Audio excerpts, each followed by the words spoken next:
Hello, welcome back. Today we are talking all about rejection. It's hard, it's hurtful, and how do we cope with it? So stay tuned. If you make it to the end, I will be giving some tips specifically for a more intense experience of rejection that we will be talking about today. But even if you just are a person with normal feelings of rejection, it would still be helpful for you as well. It applies across the board. While I will be going over rejection sensitivity for people with ADHD or that are neurodivergent, this episode could still be helpful for you. You may still resonate with it, even if you are not. Those two things are not dependent on each other. And also, if you happen to know anyone that is neurodivergent in your life, it could give you so much insight into their inner world and what they go through on a daily basis, because today I will be opening up and sharing things that I very rarely do as a way to help people feel seen and feel understood, and hopefully it can help you or help somebody in your life. I wanted to give you a trigger warning for today's episode that we will be discussing self-harm or thoughts of that. So, make sure that you're aware, and if it's not for you, I totally understand, and we'll catch you next time. Okay, guys, so most people struggle with feeling rejected, awkward, or out of place at some point in life. Let's be real and just admit that everyone struggles with these things. Today, I'm going to go beyond that. While I am a certified life coach, I am not a therapist. I repeat, I am not a therapist. In my own healing process, I was officially diagnosed a few years back with combination type ADHD. This diagnosis allowed me to understand myself in ways that brought healing from that critical voice within me, trying to make me believe that something was wrong with who I am on a soul level. It was very eye-opening, very healing, and it helped me to dive into learning all about ADHD and neurodivergence. It is a spectrum. It is all the same spectrum, and just kind of where you fall upon that. So recently in my own work and my work with clients, I discovered a connection between neurodivergence and something called Rejection Sensitive Dysmorphia. I want to share a little snippet with you from the website mind.help. And they're going to give us the definition of what rejection sensitive dysmorphia is. So, rejection sensitive dysmorphia, or RSD, so I will refer to it as RSD from this point forward, is a condition characterized by hypersensitivity and an extreme vulnerability to rejection. To be clear, this is not a recognized condition or a clinical term. It was coined by Dr. William Dodson, and anyone can be affected by this condition, but people with attention deficit hyperactivity disorder, or ADHD, and autism are more susceptible to it. People with this condition are more affected by rejection and hurt than any other people. People with RSD often anticipate rejection even when it is not certain. This can make them avoid situations or social settings due to their fear of rejection. It is also often misdiagnosed with social phobia. Physicians misdiagnose this condition with cyclical mood disorder, as well as due to sudden emotional changes that are associated with it. However, it is found that RSD is a common symptom of ADHD. People with RSD tend to actively look for signs of rejection. A study done in 1996 found that people with RSD tend to anxiously expect, readily perceive, and overreact to it. Symptoms of RSD are similar to other mental health conditions, so as always, seek out professional help in your journey. Okay, guys, heads up. I am talking about some really hard things today, and it does get a little dark, right? I just also want to say, for as much of the loneliness or rejection or darkness that I have experienced in my life, that there are still incredible people that have come, even if it's for seasons. I've experienced amazing relationships, amazing people, amazing moments that are so just delicious that I wouldn't trade for the world. So I wanted to make sure to include that as we get started today. If you are like me, you may have never heard of this. Like, what? If you are like me, you may have stepped into the role of a people pleaser as an attempt to counter the experience of rejection. As an adult, I describe myself as chronically out of place. It's a phrase I use all the time. If we do life together, you've probably heard me say it, because that's how I have always felt. I've always felt out of place from a young age, in a way like a zebra having stripes. It just is. They will always be there, and it's not going to change. It has felt like a part of who I am. Rejection became such a part of my story that I began to expect it in some ways. Each time I've continued experiencing it, it became a way to reinforce my perspective. It grew into this dark, ugly cloud that I kept trying to put in the trash. Like, I'm shoving it away. I'm just going to put it behind the door, right? But clouds are not made to be controlled by human hands. So what I needed was for the light to shine through it. And my hope with this episode is that it will be a light that shines through for you as well. When I have shared about my social anxieties with people that I do life with, their reaction surprises me every time. First, they had no idea that I was struggling. Apparently, I don't appear that I am. Next, it was almost like this sigh of relief. It's like handing over a permission slip to be real and share the truth. They share how they too have had similar struggles, and it's like walking through life feeling rejected at the core of your being. It feels like no matter what you accomplish, you'll never measure up. It feels like letting everyone down that you love on a regular basis. Sometimes it feels as intense as hurting or offending other people just by being in the same space. One of my core values, ironically, is for people to feel included. And as I put this episode together, it was a huge aha moment. I want others to feel included so they don't feel excluded the way that I have. When I walk into a room, I immediately, I don't know if I'm even aware that I'm doing this, but I'm always scanning the room and looking for anyone who may feel out of place. And that's where I go. Even in elementary school, I did this. I would make friends with anyone who seemed left out, and I would stay by their side. And it never changed. And as a highly sensitive person, I pick up on the feelings around me, and especially something familiar like rejection. So I could quickly feel that, recognize that, and I would just make a beeline to them to make them feel included that day. I remember growing up in school and seeing groups of friends that lasted from kindergarten through high school, and beyond. That was not my story.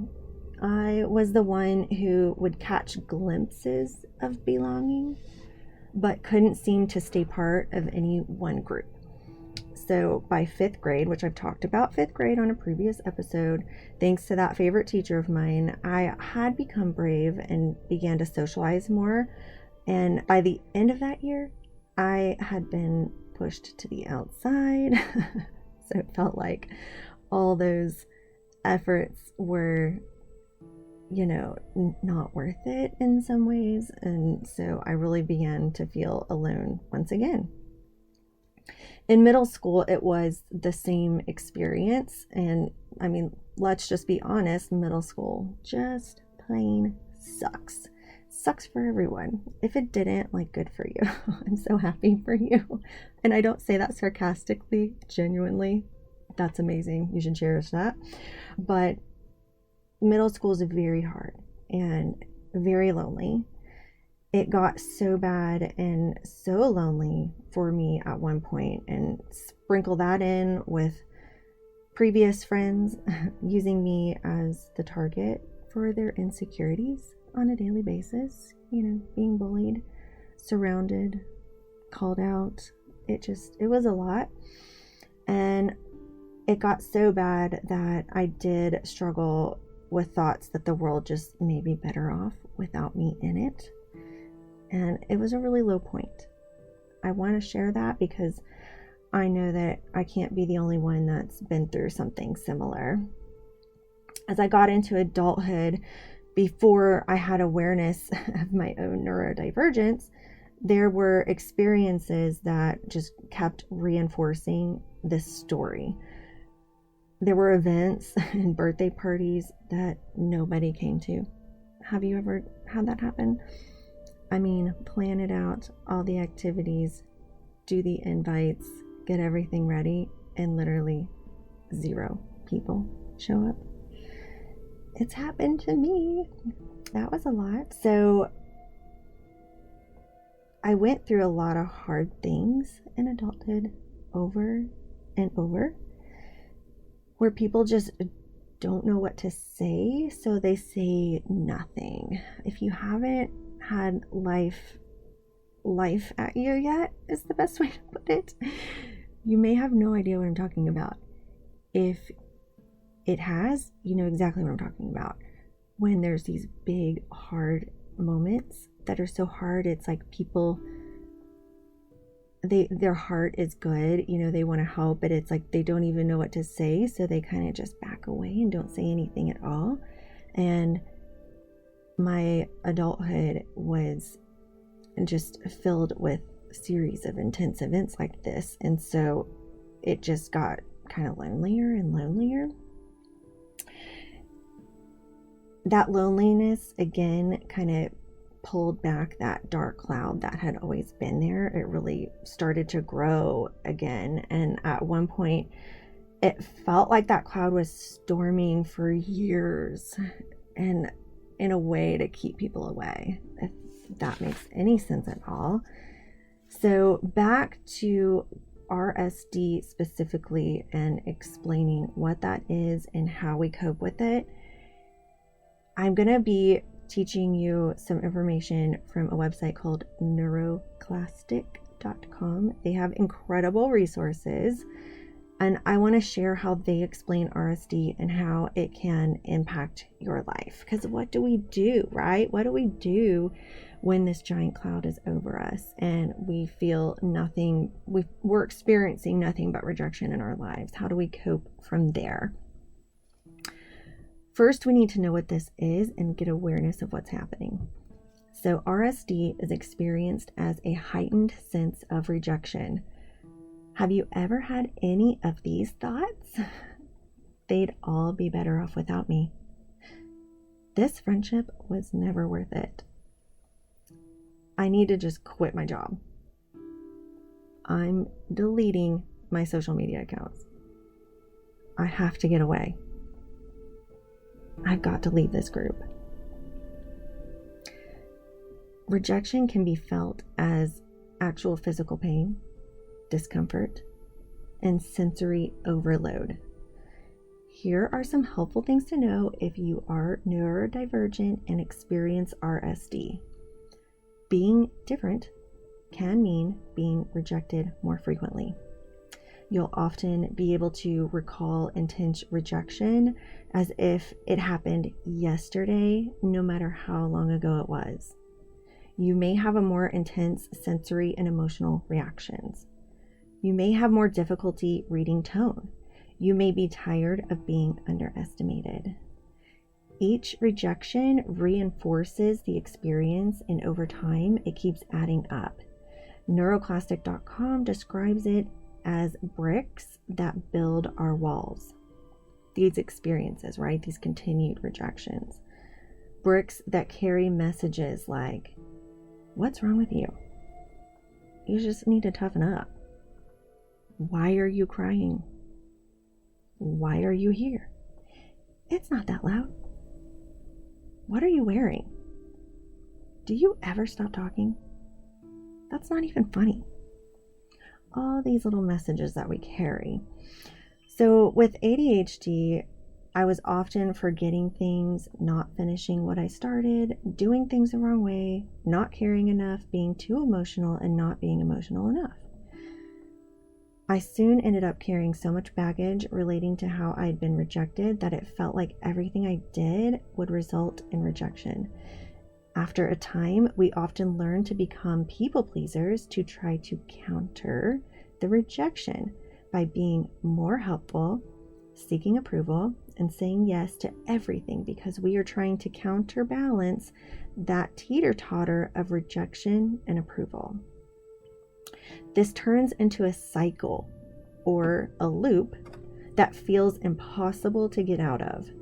Someone with early relational trauma becomes a people pleaser to counter the rejection, which leads to being compulsively helpful and always saying yes, which leads you to burnout, which then causes us to not be able to honor all of the commitments we made, which leads to more rejection. And the cycle continues. Sometimes the loop is a spiral of thoughts. For example, this is for me personally, in my personal experience, it may go something like this. Here's an example of a thought loop for me. It may start with, I may be feeling left out. So I start to think that it's on purpose. Was it something I said? Do they take this long to respond to everyone? Oh, I wonder what I did to offend them. Do they not want to be friends with me anymore? I bet they don't. It's gotta be because I didn't do enough. Maybe I'm not enough. Maybe I'm too much. Should I be more or should I be less? They seem to still talk to other people, so it's gotta just be me. I've got to be the problem. I should just back away. I don't know if you can relate to that, but that would be one of my loops that is like a default loop. And this cycle, especially like a thought cycle like that thrives in the absence of information to contradict it. So let that sink in for a minute. When we get into these spirals, we are just making all these assumptions and assuming that everything is true and creating our own stories because the information was not there to prove it wrong, right? Have you ever spent 3 times longer or more trying to rewrite a text or an email in a way that won't be offensive? This is a great example of how RSD thrives in the unknown, the anticipations, the what ifs, the maybes, and the possibilities. Even something simple like receiving feedback for your work can be debilitating. Let's talk about how to cope. We now know what RSD is. Here are some tips that we can use to navigate this process, which I will extend into a part 2 episode because it's a lot for one. Number 1, you want to find a way to express the why of what you are feeling. Not what you are feeling, why you are feeling that way. You can do this by writing in a journal, by getting quiet and meditating, by talking to a friend, by, if you have a therapist, that would be a good option as well. Just allowing yourself to feel those feelings so that you can move it through and out your body. We cannot release feelings that we're not allowing ourselves to feel. So, nice long pause there. Take that in. You've got to feel the things so you can release them. They've got to come up so they can move through and out. Number 2, in social situations, you need to realize that the prolonged intensity of your looping can be more hurtful than reaching out to see if you have hurt someone and having a conversation about it. Opening up to the other person can feel risky. It is. I get it. There's times where I've avoided it. But we also risk losing the relationship if we don't. So this is where we were talking about the lack of information.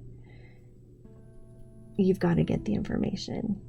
If the relationship is healthy and it's, worth saving, it's going to be less painful to have that conversation than to sit there and ruminate over it, right?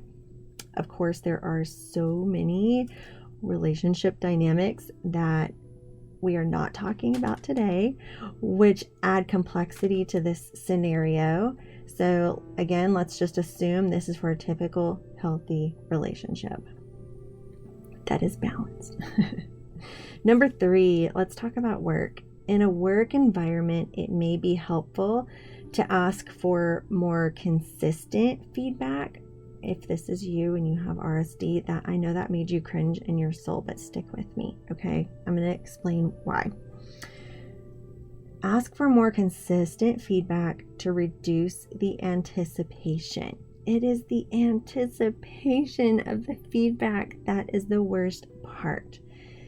Asking for more regular feedback that also includes positive feedback and how to improve can help stay ahead of the anticipation of rejection.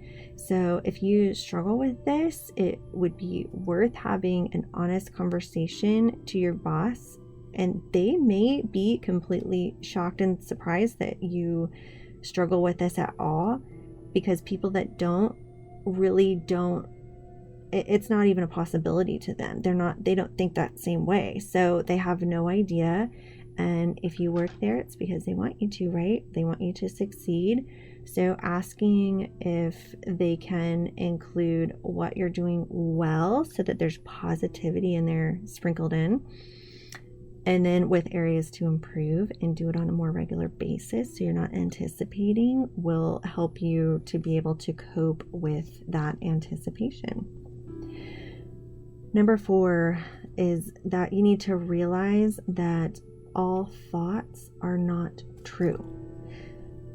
I describe this being stuck in a loop like being swept into a river, like a really, not raging river, but one that's flowing pretty good, right?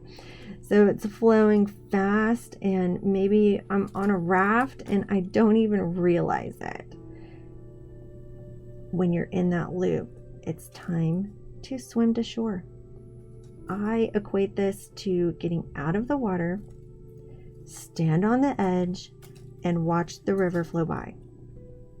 Sometimes we didn't realize we were in it, and now we can observe from the side and remember what dynamics are at play. So when we're sucked up and consumed by our thoughts and our feelings, we take a step aside and remember, wait a minute, I may not experience things. I experience things in a more heightened way. Oh, I'm stuck in a loop right now. Oh, do I have the information that I need to move past this scenario? Or am I anticipating and going through the what ifs and making assumptions and going through all the possibilities that have not yet happened? Right? We got to take a step aside and realize what's going on. Number 5, and this is probably the hardest one, is to reconnect to your core self. If you have RSD, again, not a condition, but you get what I'm saying. If you struggle with this, your core self is buried way deep within there. Even just typical people, everyone struggles with, knowing who they are in some ways, and with times where you use masks in a way or try to become like other people to be liked. I mean, everybody at some point in their life does that, but people that struggle with RSD are experts at it. And there's so many masks and so many layers that you've used and you've carried for probably a lifetime, that it's like you can't even find that core self anymore. You don't know who that is, or what they look like, or what they want, or what they think, or what they feel, right? All the things. So you need to reconnect to your core self. It is easier said than done. So we will cover this. We're going to talk about this in a part 2 episode, because again, we all have masks. So let's explore them, let's remove them, and let's reconnect with our true self. So just like we did last time, I wanted to speak some life today over you before we go. And first, I want you to know that you are not alone. I just love the way that you were made, and it's time to let the world experience more of that. We are all made so unique and so beautiful and are here for a purpose. And you've got to let the world get to partake in that purpose. So I'm going to share some affirmations by speaking them over you today, because again, some people really hate affirmations because they feel ridiculous saying these things that don't feel realistic in the moment. I totally get that. So I'm going to read them over you so you can just sit and receive them, right? So here we go. First off, your emotions are valid and they don't have to consume you. Your adult self is here to protect and unconditionally love your younger self. Your anxiety is showing you places where you need more self-compassion. Your friends bring out the best in you and help you reach your potential. Your relationships are built on trust and safety. You are surrounded with support. Your gifts are needed in the world. Conflict leads to closeness. You are safe in this very moment. You are not your thoughts. You are not your friendships. You are not your mistakes. You are not your trauma. You are not your family. You are not your job. You are capable of releasing any thoughts and emotions that do not serve you. Trust in your ability to cope with uncertainty. Your value is not tied to fitting in. You are worthy of love and belonging. You are worthy and loved simply for being you. Brené Brown says that true belonging never asks us to change who we are.